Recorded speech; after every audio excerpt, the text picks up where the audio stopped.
Okay, everybody, welcome back. Yod Gimel Amud Aleph. It's been a day. Okay, this is why we do it. We do it every day, no matter what's going on. Okay, Gufa. We're still talking about Me'ila. In Hilchot Me'ila, if it's considered Hekdesh, it belongs to the Bet HaMikdash, then it's not yours. And if you use it, you're stealing from Hashem. That's Me'ila. If there's no Isur Me'ila, that means it does not belong to Hekdesh. It belongs to you.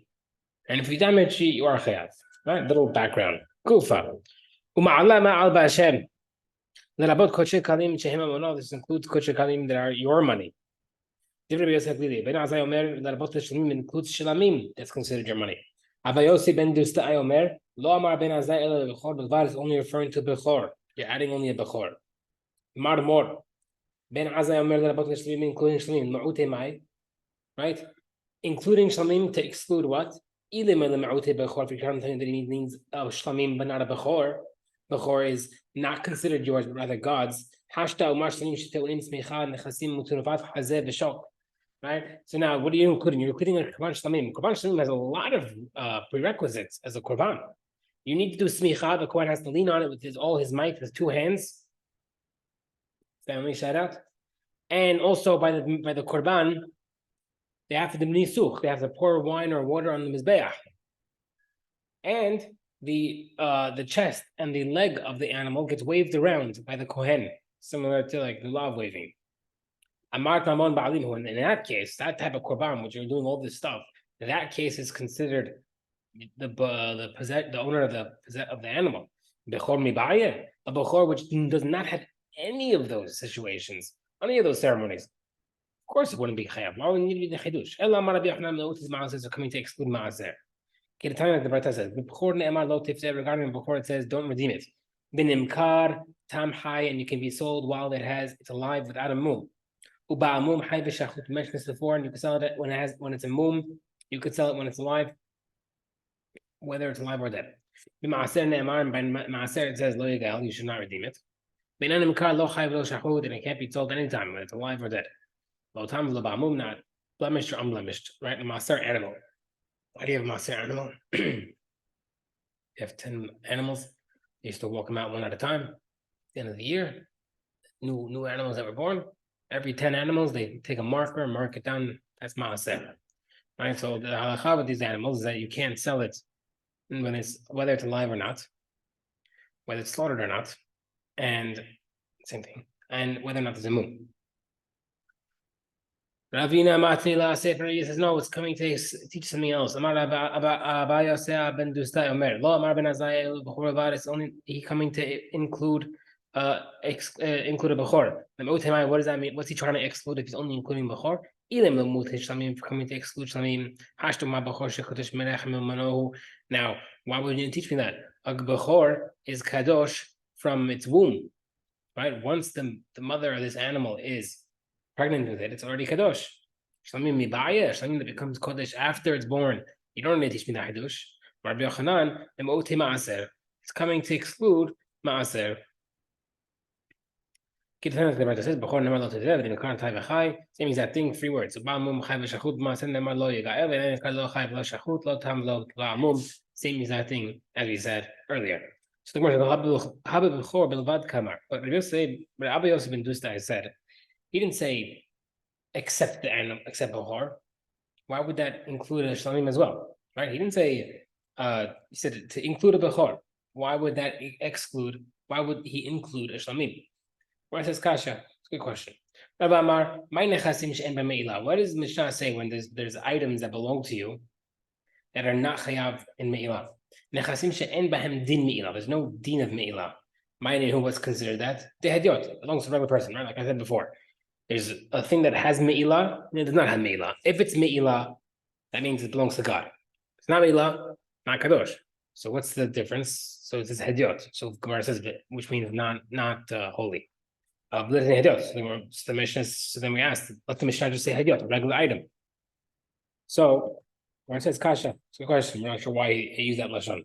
Amar Rabbi Abba Shlamim, he says Shlamim did damage. Korban Shlamim animal while it's alive did damages as Tam. Gobem Basran. The guy who got damaged can collect his half damages from the Korban Shlamim's meat after it was slaughtered. Ve'ena Gove Me'imurehen.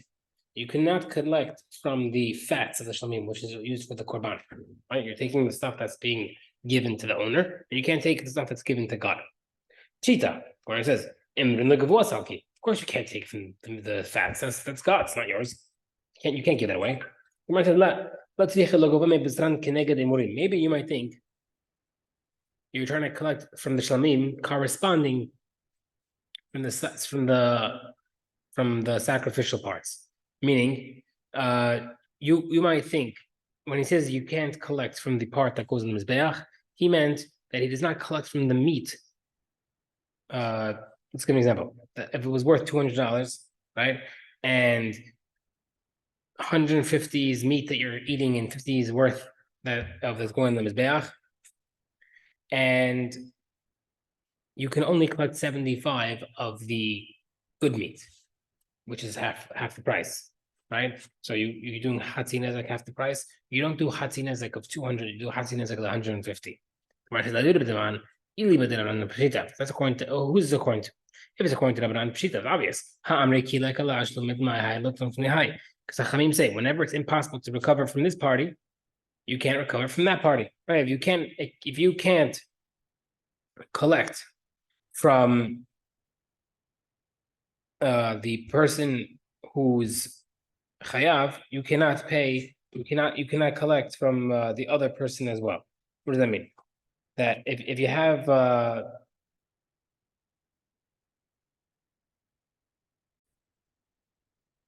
okay, sorry, it's a little noisy. I have to pause it.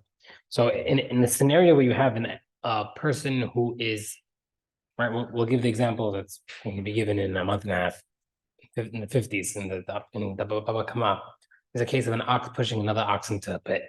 So if an ox walked into the pit, you're chayav, the owner of the pit. If another ox initiated the damages by pushing the ox into the pit, the owner of the first ox is hayav. It's a tam chatzin nezek if it's a muad full damages, not just half. So therefore, even in a case, if it's a full case of if it's a case of full damages, then you have to give the owner of the pit says, I'm sorry, you're chayav, not me. It's a case of half damages because it's tam. The owner of the ox does not of the boar does not say, oh, I have to pay the other half, because he says just like you can't claim the whole thing from me, you also can't claim half from me. Right? I'm not splitting the damages with you. Right? It's still the owner of ox A who pushed ox B. Right? So therefore, the damaged party over here, you might think wouldn't be able to collect at all because he can't collect from the meats that's going to Mizbeach. Kamash Malan, you need to teach me that he's able to collect from the other meats. However, you could also say that this answer does work with Rabbi Natan. The only time it works that you cannot collect two separate cases. Right? That scenario where we have two different parties, two different litigants, I would say. Right? You have the two ox boar. Right? So the ox and the guy, the owner of the ox, the owner of the pit are fighting it out. That you can't pull money from one and the other. You only pull from one. However, in our case of the meat, it works over here because you can pull it from the same animal. You could split it. Okay, that 25% is going to Hashem, and then out of the last 75%, you could split it. And right? Whichever part of the animal I could pay, I have to pay. Right? That's how you answer Rabbi Abba according to Chachamim. Also, you can answer Rabbi Natan. Only over there by Rabbi Natan, you say by the case of the ox and the ox pit, right? The owner of the damaged ox can tell the pit owner, he says, I found my dead animal in your pit. Therefore, you should pay. However, therefore, whatever I can't recoup from the ox guy, I'm coming after you. Right? So if you can only get 50% from one guy, I'm coming up with some for you. In the case of Shlamim, however, can the guy say I only damaged the bad parts, not the good parts? No. And therefore, he's able to pull the good meat. Marava, Toda shehezika, regarding a korban Toda that damaged. Goveme bsera, ve'ino goveme milahma. Right, so there's korban Toda, you're saying thank you to Hashem, you bring a korban and 40 loaves of bread. Pesach is 40 matzot. So if a korban Toda damages, you collect from the meat and you don't collect from the money from the bread. Lechem shita. Right? Why would you collect from the bread? The animal didn't do anything. The animal did it. The bread didn't do anything. Because we see from the second part of the Nizak ochel basar mitkaper mevi lechem. Damaged party eats the meat, and the one who's bringing the korban brings the bread. Right? He's bringing the korban. He has to bring the bread. The Gemara says 1 second. Shita. Right? No. Why would you think otherwise? Hanam shita. You might think maybe since the bread is what making you allowed to eat the korban, right? I have a korban todah, I can't eat the korban todah till I bring the bread as well. Maybe therefore the damager can tell the damagee, you eat the meat and I keep the bread, right? Since you're eating the meat, you should have to bring the bread, bring your own bread. No, therefore we teach you, you're bringing the korban, even though you can't eat the meat because you have to give it away. You're still on you to bring the bread. Right? Belongs to people of the Jewish members. What is that coming to exclude? Is coming to exclude a goy. We know this elsewhere in this Mishnah. If an ox of a Jew gores the ox of a non-613, patur. Where it says, we say no. It's not a question that it's repetitive, but rather it said it once and it explained it in the second time. It says B'nai Brit. What is B'nai Brit? As it says later on, non-613. Okay. Nechasim HaMiyuhadin. Damage is applying only to privately held properties. What is that coming to exclude in the Mishnah?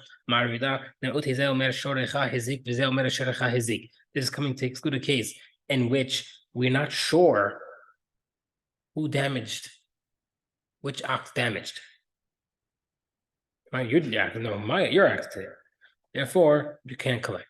This is the Mishnah that says, if there are two oxen chasing after a single ox, that belongs to someone else. And this guy says, no, your ox did it. No, your ox did it. So we see, unless you could prove whose ox it was, you're patur. Says, same answer. We explain we gave the halacha, and then later on in the Mishnah, it explained the case. Right? So it's not two separate cases. It's the same case, like the thing with the goy and the Jew, that it mentions the original halacha and it expounds on it later on. It says, hefker. This is coming to exclude an ownerless item. Was this case of someone without an owner? If it was referring to a case of a guy with an ox who gored an ox that did not belong to anybody. Mantavale. Of course, who are you paying? But now we'll say, so it's an ox that belonged to nobody gored your ox. Just take the ox. Now, who are you going to bring to Betin? Nobody's claiming it, so take the ox's payment. The Gemara says, no. It did damage while belonged to nobody, and then someone claimed it. In that case, you can't take that as payment. Another case of a privately held item is considered a case, is excluding a case where an ox gored, and then after it gored, the owner made it hekdesh. Right? Or it gored and then he made it hefker. Another part that says, he said, if it gored and then they made it hefker, or if he gored and after he made it hefker, patur. The pasuk says, it had been warned and then they killed. It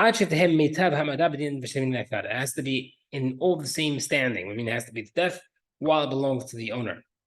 Right? It has to be, the ownership has to stay the same, which excludes hefkerut or hekdesh. One second, that sounds like you don't need it to be judged yet. Right? Does it have to be judged yet and the judgment be sealed? The verdict, but the pasuk says that it shall be stoned, which means it's already sentenced. The verdict was already given. Right? So what's going on? Does it belong to somebody? Does it have to be sentenced already? What's going on? The Gemara says, the Bretta should say, rather, it can't be put to death, it can't be punished until the ox is in front of the judge or verdict given without a change in ownership. Right? So we just added that little verdict into there as well. It also has to be, verdict has to be already given without a change in ownership. One is chayav, except if it's a damage, if it was damaged in the damager's property. Because he could say, why leave it? Why is your ox on my property? You trespass, not my problem. Also in the case where it belonged to both of them. Now, if it's a yard that belongs to partners, Reuven and Shimon are partners are sharing land. If your animal ate something or damaged with its foot from one partner to the next. This is what the Mishnah is saying. It's damaged by his animal if it's in a place that it's reserved for that specific animal. Let's say I keep my ox on the left side and your ox on the right side, and your ox on the right side went to my left side, it's patur. And also, in a case where it belongs to both, and when the animal damages, you are chayav. Rabbi says, patur if it's partnership, patur for shen and regel. Mishnah saying as follows: if it's a place that only belong to the damager, and also in a case where they're sharing partnership, you're also patur. But when it does damage, you're chayav. That's only for keren, you're chayav. Shen and regel, partners are patur, but if it gored, for example, you are chayav. That makes sense according to Shmuel, who holds that keren is not part of the Mishnah, right? We've had it before. Keren is not part of the Mishnah originally with the first four, and therefore you're bringing it up now. According to Rav, the Martana short of a the short, who says that when the Mishnah says short, it includes everything about short, including keren. What would that clause of chav mazik would include? What is that teaching you? Where it says to include what Hachamim mentioned, that what kishehezik chav mazik. When it does damage, the damager is chayav. To include the case of a guy who was either washing it for free, borrowed it, or paid watcher or renter, which the animal did damage on their property. In the case of Tam, it's half damage, Muad full damage. If it broke out during the night, or let's see more robbers broke it out, and then did damage, patur, you're patur. Amar more. Right, we're going back on this. What's that case? If it's talking about a case where the lender's ox damaged the borrower's ox, the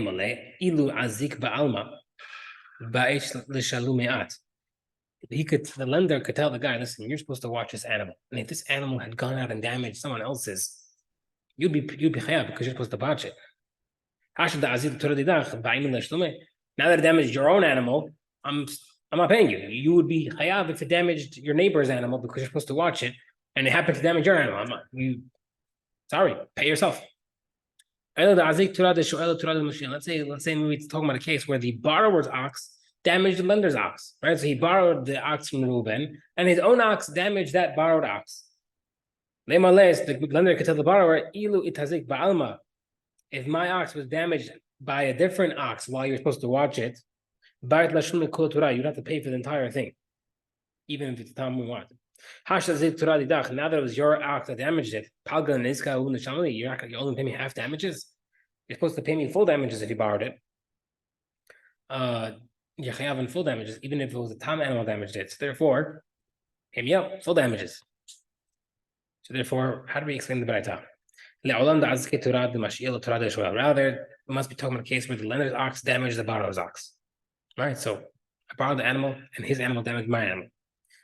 In this case, talking about when he borrowed it, he borrowed it in condition to watch the animal's body, meaning I'm taking responsibility of its well-being. I'm not responsible for its damages, and therefore, lender's chayav. But then the second part of the Rita says, what do you mean? The second part of it said that if it broke out during the night or robbers freed it and the damages your patur. Why specifically nighttime? You'll be chayav during the day. You just say never chayav because you didn't accept responsibility. Where it says, if he did end up accepting, right? It's like a new clause, a new part of the end of the Brayta. If he accepted it to be responsible for the damages, and even if he's responsible, he's not held responsible if it broke open or robbers freed it, it's not your patur in that case because it's out of your control.